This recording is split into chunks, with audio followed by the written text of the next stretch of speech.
Hoi hoi, it's louisity again, and for this reading vlog, we are going to read Water Moon by Samantha Sotto Yambao. Hurrah! So, it's been years since I read a book from Samantha Sotto Yambao.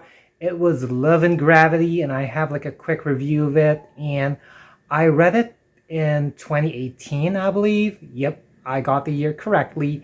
And I met Samantha Sotto Yambao recently, well, months ago to be specific, in April 2025, during her like book signing and like book talk for Water Moon. And it's been amazing meeting her, and definitely looking forward for some like whimsical book from hers, because like a lot of her books have like a magical realism element that is sometimes enchanting.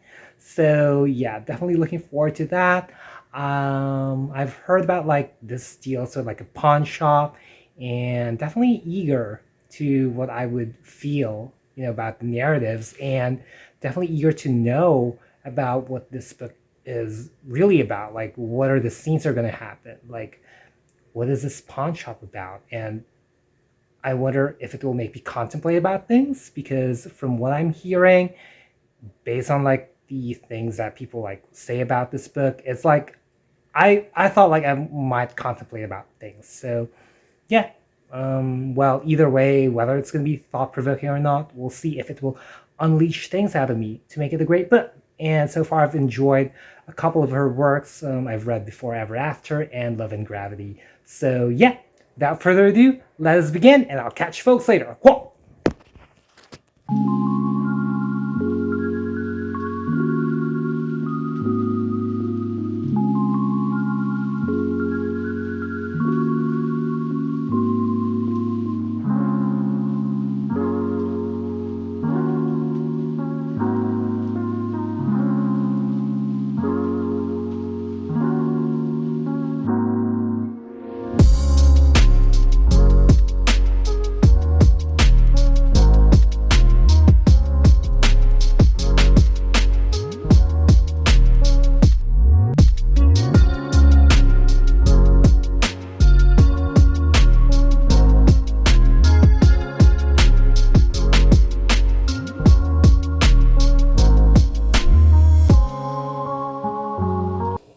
So here's a reading update of Water Moon by Samantha Sotto Yambao. And I have to say that there's something about like in the first parts that while you can see like it seems whimsical and enchanting, I feel some sort of a calm, cool, somber. Like it is kind of like sad for some reason. I don't know. I was feeling that vibes, and the whole thing about inheriting the pawn shop. There's something about it that it didn't come across as like a victorious, like kind of a winning moment. There was something just a bit sad, maybe. With Hannah, thinking if she's gonna measure up or anything.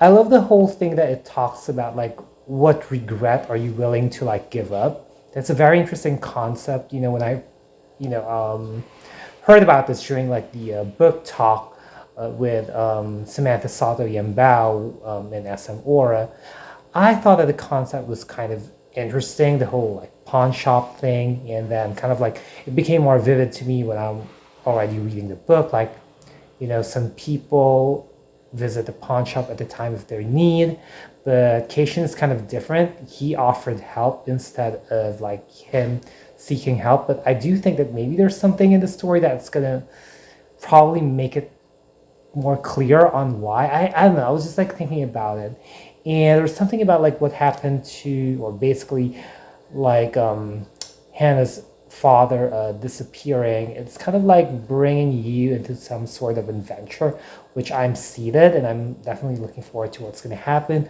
What is the truth behind Hannah's mother? Because apparently, when they visited this place, Hannah's mother is still alive, and like diving in the pond and all that like stuff. It's like you're in for an adventure.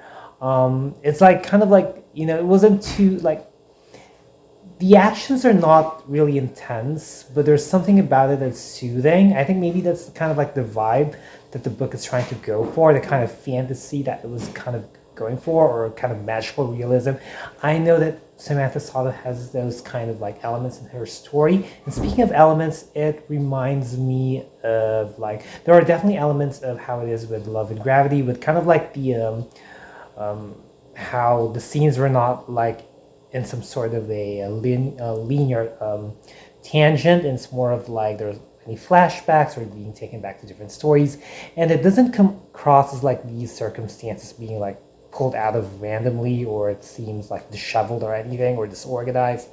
It was still in a way synthesized properly, which I guess maybe that's why I'm captivated with Samantha's writing.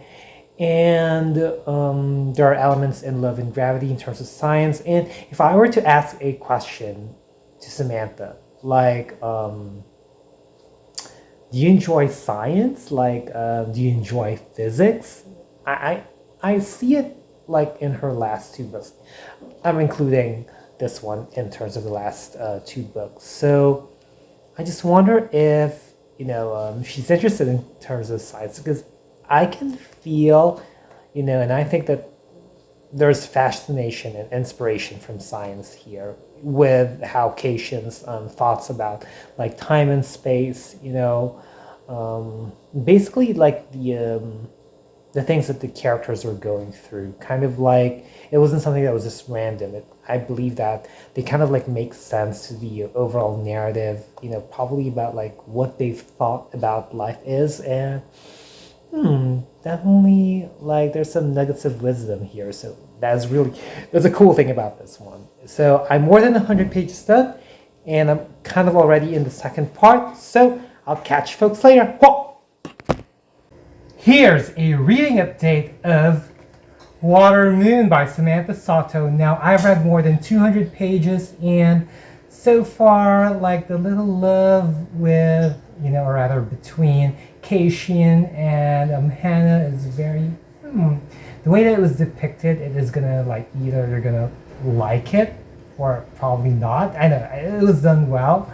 And I was just like thinking, are they gonna be star-crossed lovers here?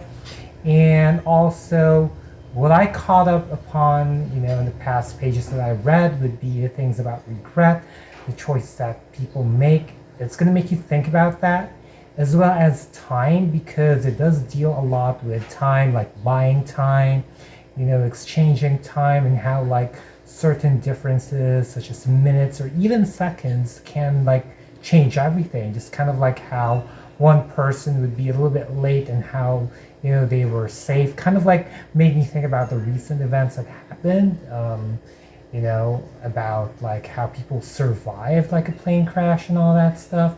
So it made me think about that. And also, I just love that we are in an adventure, and there's something about like the way that the world was built that didn't feel like it was contrived. That as a like, maybe it's because I knew that this was not going to be like a super like fantastical novel. It was kind of like magical realism with a little bit of whimsical elements, yet somber, which is a very interesting combination as we go through the novel. And definitely, some of the things that that they get to find out when they were searching for Hannah's father is a bit surprising. And it kind of like how they're going to go into a well, but they, along the way that they go down, they are being in a thought of like Caitian, like at a convenience store. And I can feel like that has to be like an enchanting one, not just like a normal one. But anyway, this is like a work of fiction. So hopefully I get to enjoy reading more pages of this one. I'm definitely like really keen on what's going to happen next. And I hope that the Shikuin doesn't like, capture them, if I name the creature or the character correctly. So I'll catch folks later. Whoa!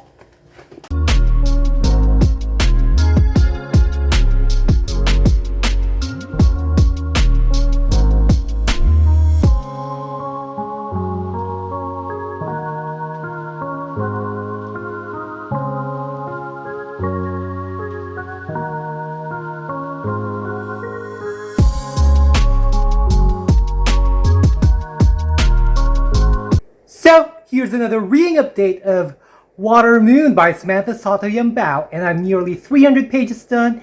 And honestly, if you're into like Japanese art, like origami and papers, you might feel the vibe and enjoy it. Now the love angle and and all that is really depicted clearly. It's going to make you unleash emotions. And I like the fact that they talked about what is worse than death, but kind of like something where it exists, but you cannot like get it. Kind of like how, Hannah's mother is imprisoned somewhere, which, our characters are trying to figure out. And I thought about also like longing, and they also mentioned about longing.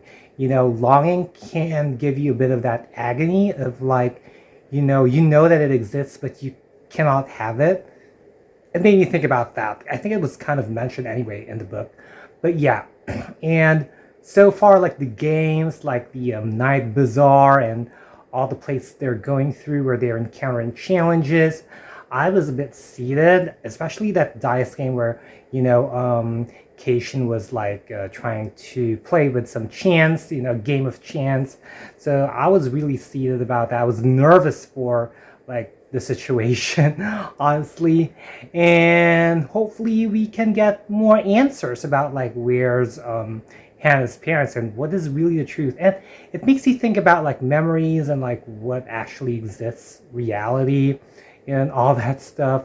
It's going to make you contemplate about things. Now, I'm not sure if my next clip will be my last update or another update before the last, like the penultimate one. But yeah, so because I'm nearly 300 pages done, and as far as I know, this is like 300 something pages. So who knows? Maybe my next clip will be my last update. So I'll catch you folks later. Whoa. So I just finished reading Water Moon by Samantha Sotto Yambao, and towards like the last scenes were quite heartbreaking.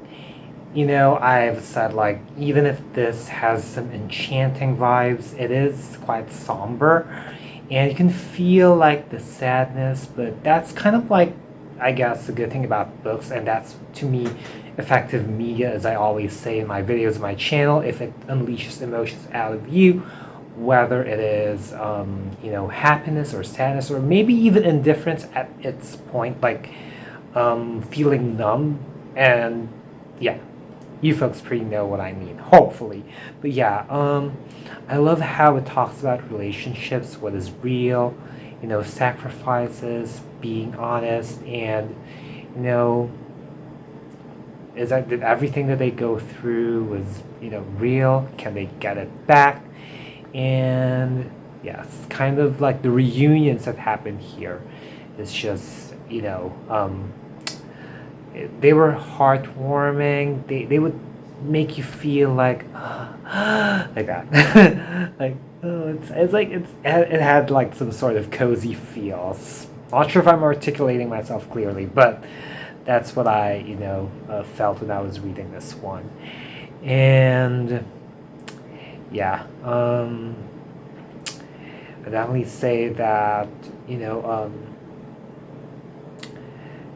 it's definitely a riot, like from the beginning until like the end. Like at the beginning it was kind of like a bit chill. We got to know about like Hannah's pawn shop, and then like when the Shukuin started attacking, or like with the not really Shukuin attack, I should say, like from the pawn shop being kind of like a mess, somebody like stealing something, and then Hannah's dad going missing, to all the adventures that Keishin and Hannah went through, and all of like Haruto's like participation and all that. And yeah, the thing about Haruto, sacrifice, y'all, sacrifice.